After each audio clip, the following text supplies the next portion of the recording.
ഹിജാബിൻ്റെ ഏറ്റവും വലിയ ഉദ്ദേശ ലക്ഷ്യങ്ങളിലൊന്ന് അന്യപുരുഷന്മാരിൽ നിന്ന് ഒരു അകലം പാലിക്കുക എന്നുള്ളതാണ്. അതാണ് സൂറത്തു അൽ അഹ്സാബിൽ കാണാം, വഇദാ സഅൽതുമൂഹുന്ന മതാഅൻ ഫസ്അലൂഹുന്ന മിൻ വറാഇ ഹിജാബ് ദാലികും അത്ഹറു ലിഖുലൂബികും വഖുലൂബിഹിൻ. നിങ്ങൾ അവരോട് വല്ലതും ചോദിക്കുകയാണെങ്കിൽ ഒരു ഹിജാബിൻ്റെ ഇപ്പുറത്ത് നിന്ന് ചോദിക്കണം. അവരുടെയും നിങ്ങളുടെയും ഹൃദയത്തിന് അതാണ് കൂടുതൽ പരിശുദ്ധമായിട്ടുള്ളത്.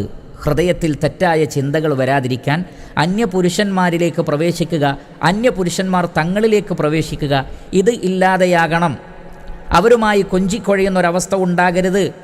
ഇനി തഖൈതുന്ന ഫലാ തഖ്ദഅന ബിൽ ഖൗൽ ഫയത്മഅ അല്ലദീ ഫീ ഖൽബിഹി മറദുൻ വഖുൽന ഖൗലൻ മഅറൂഫ.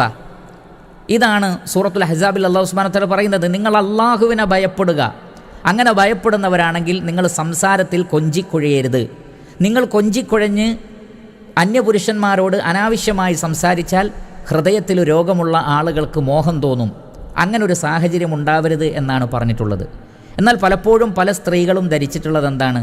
ഹിജാബ് ധരിച്ചു കഴിഞ്ഞാൽ പിന്നെ ഒരു പ്രശ്നവുമില്ല, ഏത് പുരുഷനുമായും ഒറ്റക്കാണെങ്കിലും അല്ലെങ്കിലുമൊക്കെ തന്നെ വളരെ വാചാലമായി സംസാരിക്കുകയാണ്, കൊഞ്ചിക്കൊഴഞ്ഞ് സംസാരിക്കുകയാണ്, തമാശകൾ പറയുകയാണ്. എല്ലാ നിലക്കും അവരിലേക്ക് ഇഴകിച്ചേർന്നുകൊണ്ടുള്ള ഒരു സംസാര രീതിയും അത്തരമൊരു സംസ്കാരവും വളർന്നു വന്നിരിക്കുന്നു.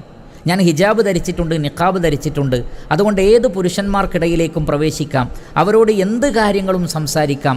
അങ്ങനെ ഒരു ലജ്ജയില്ലാത്ത രൂപത്തിലുള്ള പ്രവർത്തനങ്ങൾ പലപ്പോഴും ഹിജാബ് ധരിച്ച നിഖാബ് ധരിച്ച ആളുകളിൽ നിന്ന് ഉണ്ടാകുന്നു.